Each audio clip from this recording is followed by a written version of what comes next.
Damon Anthony Dash, aka Dame Dash, born May 3rd, 1971. Today's feature, although not a music artist, is still one of the most important figures we've ever had in hip-hop, partially responsible for one of the biggest hip-hop labels of all time in Rocafella Records, and also had a hand in helping the careers of some of hip-hop greats like State Property, Dipset, Kanye West, and of course, Jay-Z. Speaking of Jay-Z, we're all aware of the relationship he and Dame currently have, where they went their separate ways business-wise and personally after entering the game together in 1994 as artist, manager, and business partners, pooling their funds along with third-party Kareem Burke to help Jay-Z rise to fame and rap notoriety when no one believed in and wanted to sign him as far as music labels who couldn't envision him becoming a star.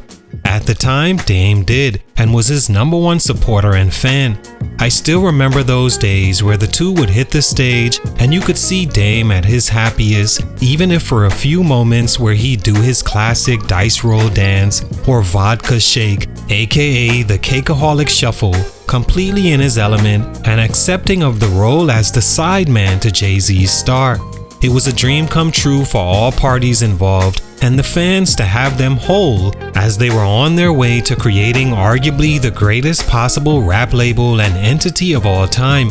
Not to mention the other creative endeavors they would have created with both their minds together. They famously broke up and parted ways beginning in 2004 when Rocafella was sold to Def Jam and Jay-Z then took position as president of that label.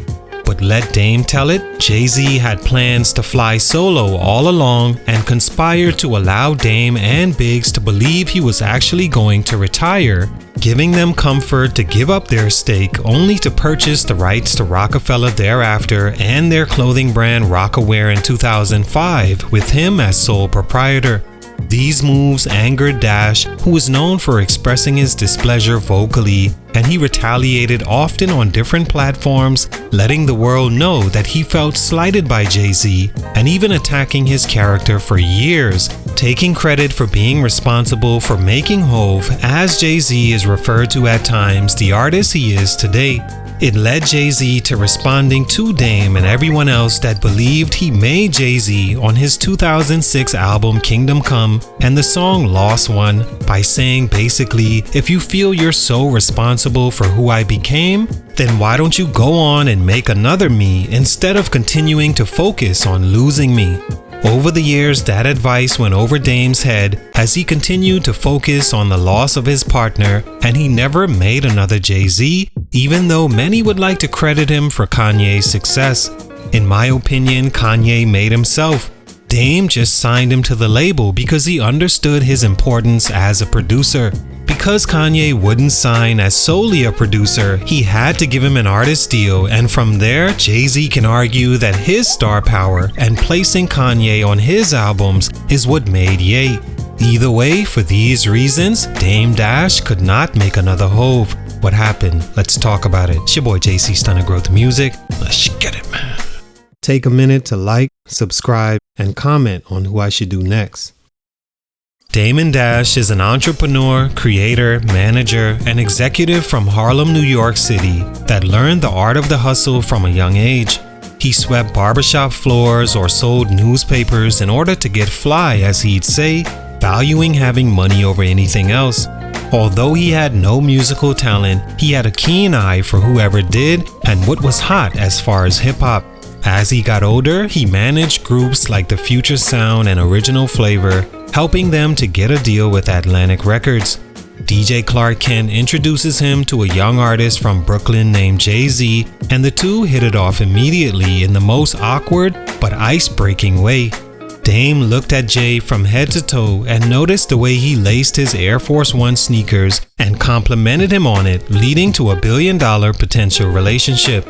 Dame said at the time he helped Jay refine his street hustle, and eventually the two joined forces to help find a record deal for Jay.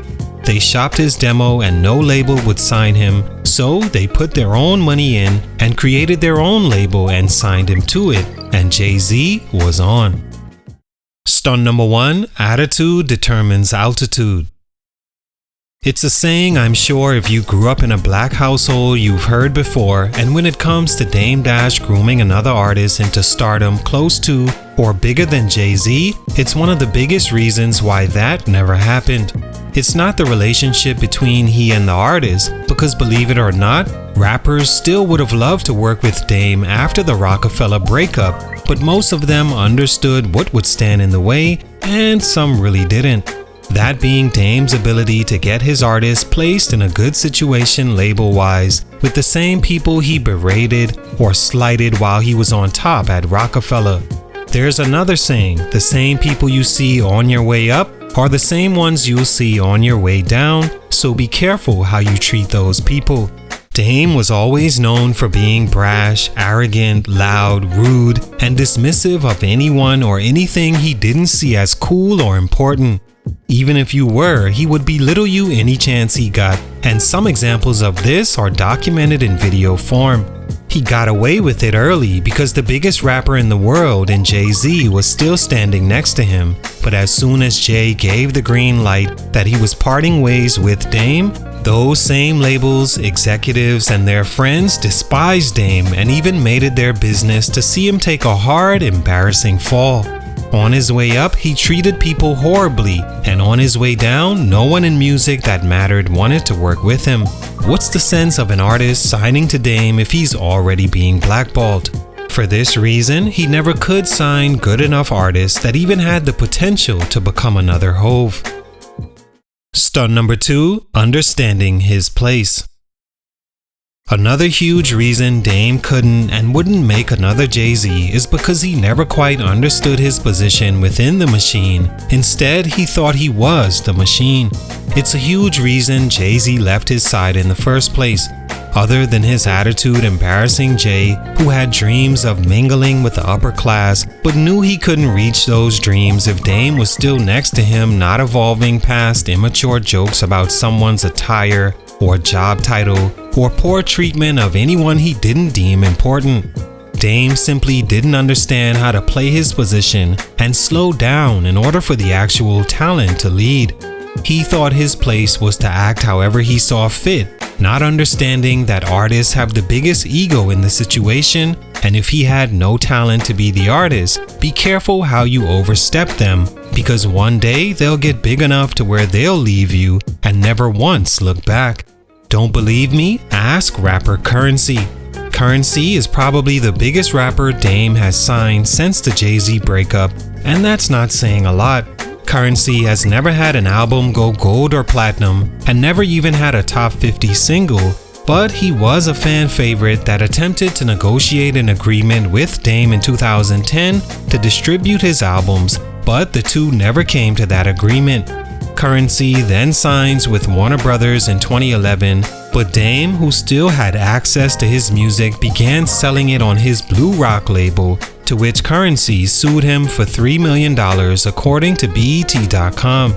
Dame fired back saying Currency betrayed him by signing with Warner Brothers after they agreed to work together, and that he had a right to release that music since he was present at the time of creation. Currency won the suit and Dame settled for an undisclosed amount. That one situation made many artists turn from working with Dame, on top of his longtime partner Jay-Z leaving as well. Never one to play the background or his position, sticking to food and beverage as Jay said, and it cost him future signings. Stunt number 3, too busy otherwise. And lastly, to shoot Dame some sort of bill, he was so busy with other business ventures that he had no interest, according to him, to sign another rapper. He said himself that he's found more success doing other things like his Rachel Roy brand that he started with the mother of his children, who interned for him at Rockaware, that he ended up marrying in 2004, who divorced him in 2009 and filed a restraining order against him, along with putting him on child support, which is the reason he's filed for bankruptcy multiple times and is allegedly $8 million in debt today.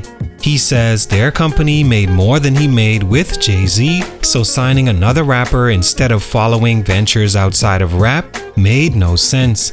He's had his hands in cookies, media companies, fashion, record labels, art galleries, and more that's kept him busy enough that I honestly believe made him not want to sign another rapper after Jay and Currency.